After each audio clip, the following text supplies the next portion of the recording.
Hi! In front of me is Realme C35, and today I would like to show you how you can download and apply animated live wallpaper called Magic Fluids. First of all, go into Play Store, click on the search bar and type in Magic Fluids.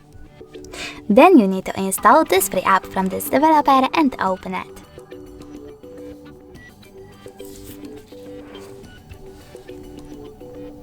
Over here, click on those three lines at the bottom right corner and select Settings. Then tap on I accept and adjust all of those wallpaper settings however you wish to. When you're ready, click at the top right corner and bottom one again. This time though, select Set as Live Wallpaper, click on Apply to Home and Lock Screen. And now when I go back, as you can see, Magic Fluids were successfully applied.